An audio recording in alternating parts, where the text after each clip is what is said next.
Bonjour et bienvenue dans cette nouvelle vidéo dans laquelle je vais vous parler de la station Allpowers S2000 avec son panneau solaire SP033. Dans cette vidéo, je vais vous faire une présentation technique de cette batterie et on va faire ensemble quelques tests. A tout de suite.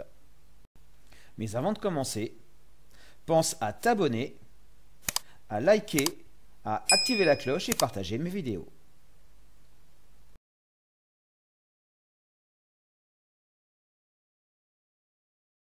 C'est parti pour une nouvelle présentation d'une nouvelle batterie, toujours dans la gamme Allpowers, la S2000.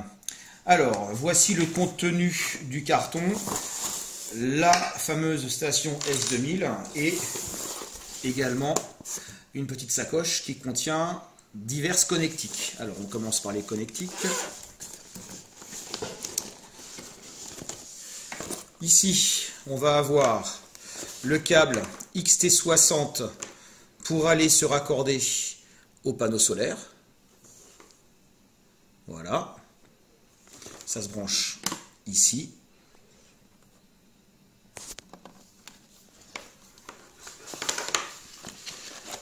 On va avoir le câble pour se brancher sur le circuit domestique, réseau EDF par exemple. Ça se branche derrière. Elle accepte entre 100 et 240 volts pour sa recharge, entre 50 et 60 Hz.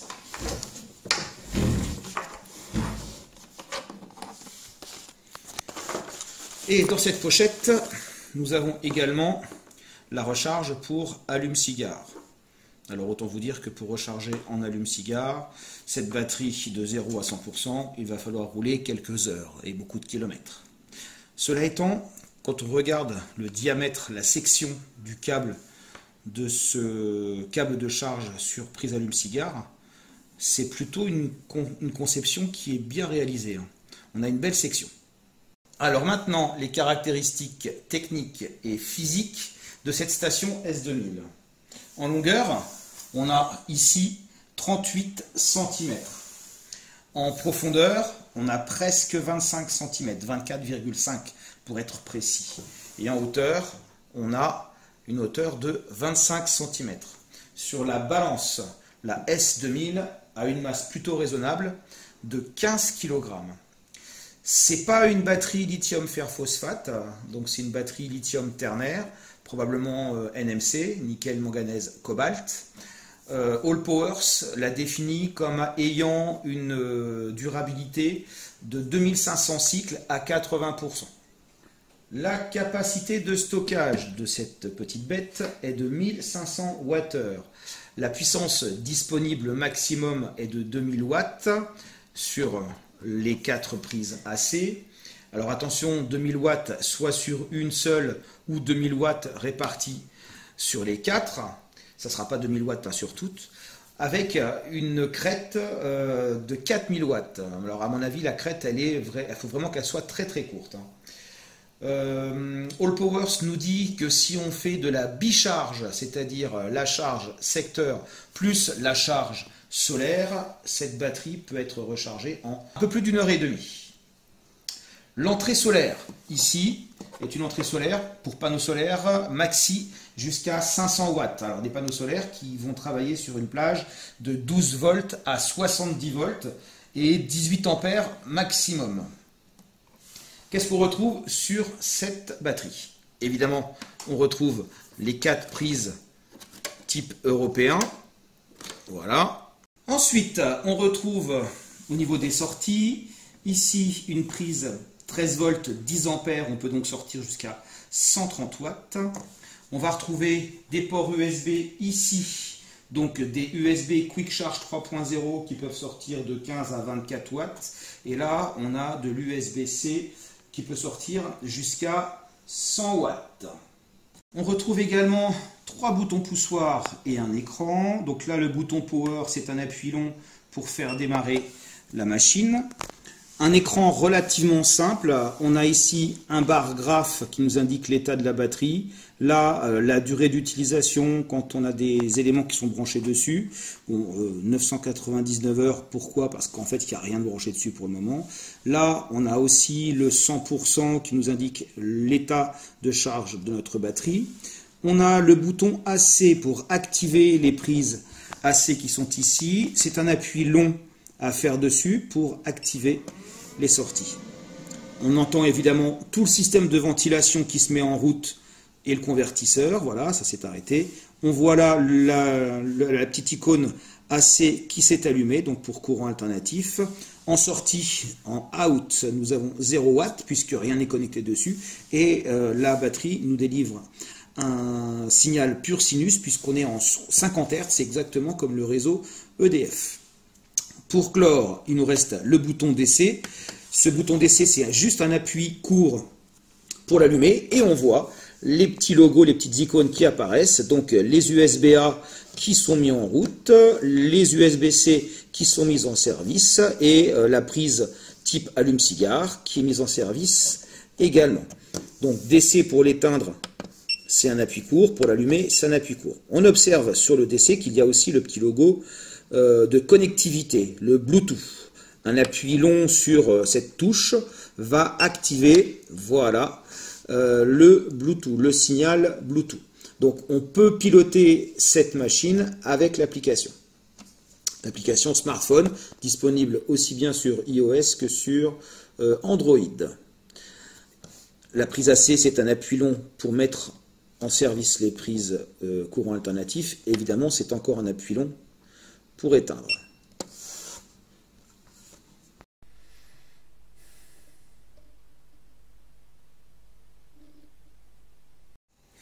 On va faire un test avec un petit radiateur soufflant céramique qui a deux positions de chauffe.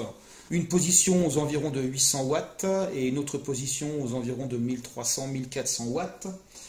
On va voir si cette batterie peut l'accepter. En théorie, oui, parce qu'elle peut jusqu'à 2000 watts et en pointe jusqu'à 4000. Donc, c'est parti. J'ai mis le premier niveau de chauffe.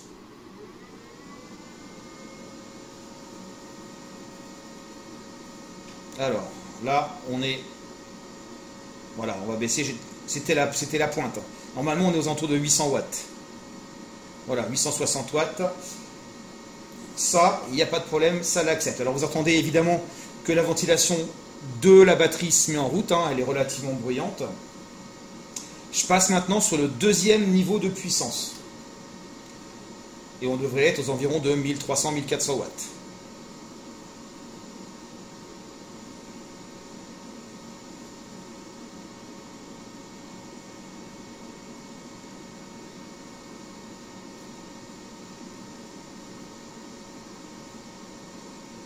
Voilà, là c'est en train de se réguler tranquillement.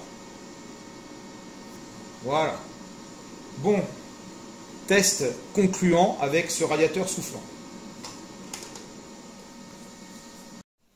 Alors, on va faire un petit test de surcharge, c'est-à-dire qu'on va mettre un max de puissance sur la station, voir si elle peut résister et jusqu'à combien elle peut résister.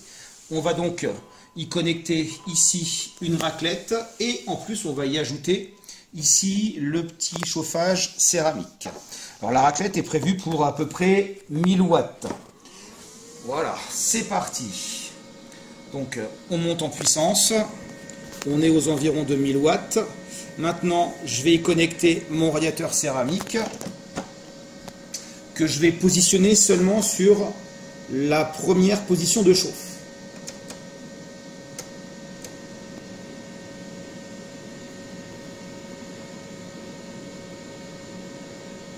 Alors, on dépasse les 2000 watts. Je vais me mettre sur la deuxième position de chauffe maintenant. Et on va voir comment va réagir la batterie. On est monté à 2358. Elle s'est mise en surcharge immédiatement. Logique, puisqu'on a dépassé les 2000 watts autorisés. Et la surcharge a duré plus longtemps que prévu, donc la batterie se coupe automatiquement, ce qui est plutôt un gage de sécurité. Alors on va faire deux tests. Test avec une télévision LED, plutôt matériel sensible, puisque bardé d'électronique. Ça n'aime pas l'électronique, tout ce qui n'est pas pur sinus. Donc si c'est pur sinus, normalement la télévision devrait bien fonctionner. Sur ce câble est branché une multiprise, le câble blanc là que vous voyez, et sur cette multiprise est branché trois choses, une station météo, la clé TV d'Orange et la télévision. Donc je démarre la multiprise. Et maintenant, voyons voir ce qui se passe. La télé démarre. Je démarre la télé d'Orange.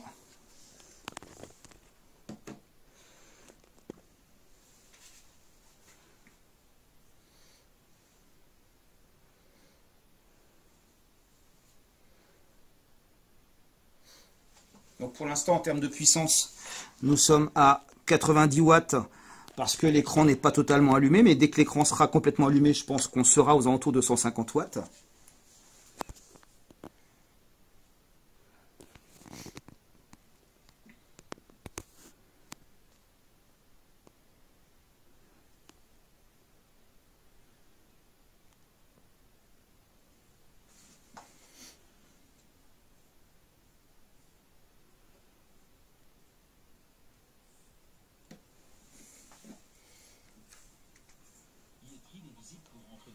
Bon, alors la télévision fonctionne. On va patienter quelques instants histoire de voir si on a quelques saccades.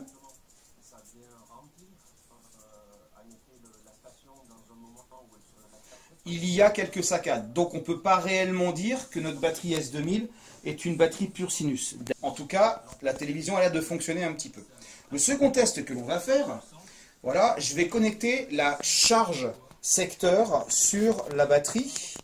Et ça va nous permettre de voir si on a un double affichage sur l'écran de la batterie. Alors on voit qu'elle est maintenant en recharge. Et on voit qu'on a toujours 169 watts en sortie. Donc on peut utiliser la batterie pendant qu'on la recharge. On n'a pas d'indication d'input, c'est-à-dire de ce qui entre en fait, en réalité.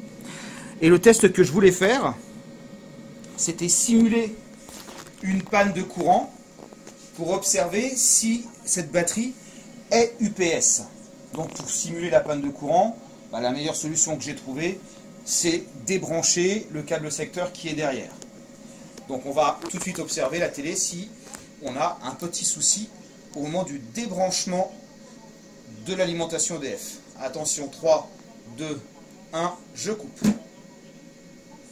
La station est donc bien UPS. Elle prend le relais immédiatement lorsqu'il y a une coupure d'électricité. Plutôt pratique quand on a éventuellement des congélateurs, quand on a des frigos ou même des matériels fragiles comme de la micro-informatique. Écoutez, j'apporte une petite rectification. Je pense que l'onde sinusoïdale est vraiment pure sinus parce qu'en fait c'était vraiment le temps du démarrage de la clé TV durant lequel on avait des petits sursauts parce que là l'image elle est nickel, il n'y a pas de saccade, ça ne coupe pas et là on est bien connecté, 176 watts de consommation. Donc on a bien affaire à une pure sinus. Je rectifie mon propos de tout à l'heure.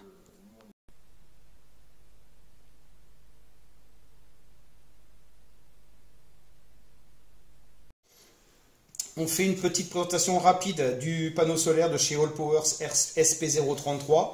On est toujours sur la même configuration de panneau, c'est-à-dire format valise, avec des clips à défaire ici. Sur chaque panneau qu'on va avoir, on a un pied qui permet tout simplement de positionner selon l'angle que l'on souhaite notre panneau. Voilà. En termes de dimension, nous avons un panneau qui est plutôt léger, qui mesure 64 cm de longueur sur 51 cm de hauteur. Et en termes d'épaisseur, si je prends la valisette qui est derrière, on est plutôt sur du 7 cm d'épaisseur. Sinon, si c'est juste le panneau plié sans la valisette qui est derrière, on est à La housse qui est derrière, on est à 3 cm d'épaisseur. Donc la housse, parlons-en, hop, toujours la même chose chez All Power, une petite housse zippée dans laquelle on va retrouver les deux câbles de connectique MC4, donc on peut brancher sur n'importe quelle batterie de n'importe quelle marque. On va retrouver un jeu de câbles MC4 pour se connecter sur le panneau vers des pinces crocodiles, tout simplement pour pouvoir connecter sur la batterie d'un véhicule.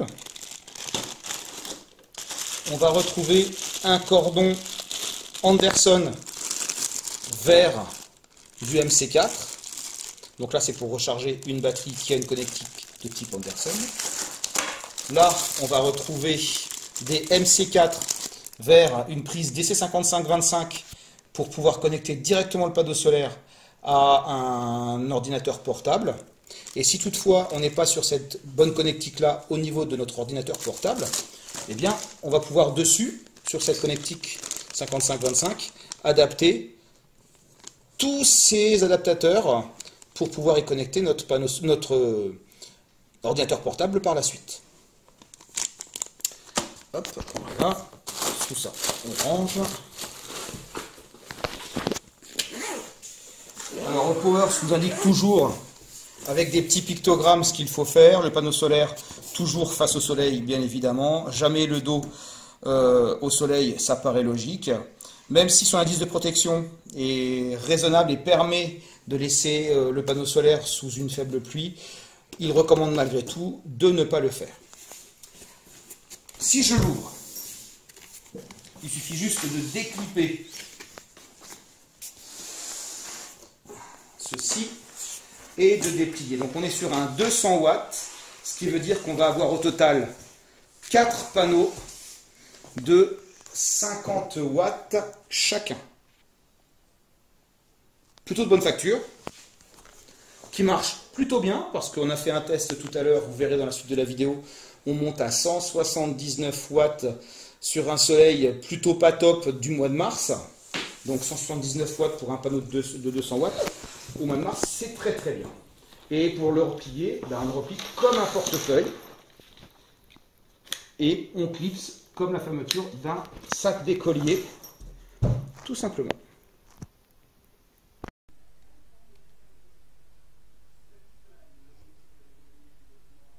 Bon, je profite là des rayons de soleil du mois de mars, entrecoupés par les nuages, pour vous montrer la recharge avec le panneau solaire All Powers de 200 watts. Et je ne sais pas si vous allez réussir à voir, mais là nous sommes sur du 173 watts de recharge solaire.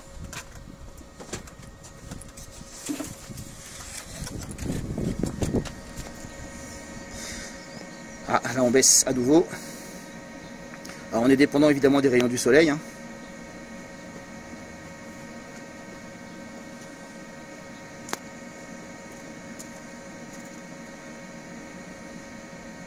Donc ça marche plutôt bien.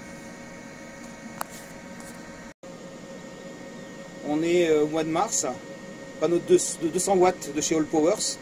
On profite du rayon de soleil. Et vous voyez, 177 watts au mois de mars, exposé plein sud. 178, ça laisse présager en plein été plutôt une bonne recharge de la station. Voilà, 179 watts, c'est plutôt pas mal.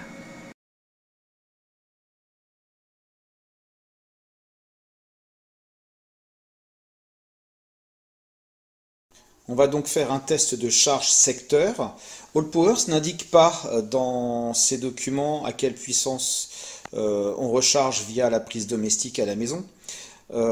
Toutefois, on sait une chose, on sait qu'on peut recharger cette batterie en 1h30 si on conjugue l'entrée solaire et l'entrée réseau domestique. Sachant que l'entrée solaire est de 500 watts, et que cette batterie a un stockage de 1500 Wh, j'en conclus donc que l'entrée via le réseau domestique est une entrée de 1000 watts. Alors on va faire le test. Hein.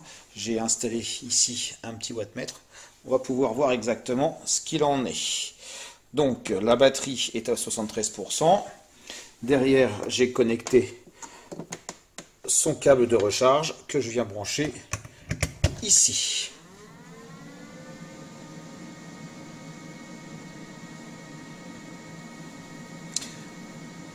Alors, la batterie se recharge à 417 watts. Ici, le cadran nous indique 391 en input. Donc en fait, on observe une chose déjà. On observe que quand on utilise l'une des sorties, on ne peut pas avoir le double affichage input et output. Parce que tout à l'heure, quand on avait la télévision allumée, on n'avait que l'output qui était indiqué. En revanche, eh ben, on est loin des 1000 watts. Hein. Ou alors, il est possible que tout simplement, nous ayons affaire à une batterie qui régule sa charge. Nous sommes quasiment arrivés à 75%. Donc ça voudrait signifier qu'on est aux 3/4 de la charge et donc que la batterie charge plus lentement quand elle arrive au-delà des 3/4. Et bien voilà, on arrive au terme de cette vidéo. Je vous propose, comme d'habitude, les codes de réduction que vous trouverez dans la description de cette vidéo. Donc, ce lien est le lien qui dirige directement vers le site AllPowers. Celui-ci, c'est vers la station S2000 seule. Il suffit juste de cliquer sur les liens dans la description pour vous diriger directement sur le site vers le produit en question. Là, vous aurez le lien vers seulement le panneau solaire SP033 de 200 watts crête seul. Et ce lien, c'est sur le combo station S2000 plus panneau solaire SP033. N'oubliez pas qu'en ce moment, je l'ai proposé dans une précédente vidéo, n'oubliez pas qu'il y a des soldes de printemps jusqu'au 25 mars. Donc, des prix sont relativement attractifs en ce moment. Et en plus de ça, vous pouvez conjuguer mon code 2FP10 pour avoir en plus de la promo de printemps 10% supplémentaire de réduction. Et évidemment, vous retrouverez aussi dans la description tous les liens de toutes les stations que j'ai testées chez AllPowers jusqu'à présent, comme par exemple la S700 avec son panneau solaire, la R600 avec son panneau solaire et la R2500 avec son panneau solaire. Eh bien écoutez, je vous remercie de m'avoir suivi, je vous dis à bientôt pour une prochaine vidéo et surtout restez bien connectés car bientôt va arriver la vidéo de la R4000 de chez AllPowers, la plus grosse de leur gamme, la petite PB100 et d'autres surprises qui vont mériter d'être regardées. Je vous remercie et je vous dis à bientôt.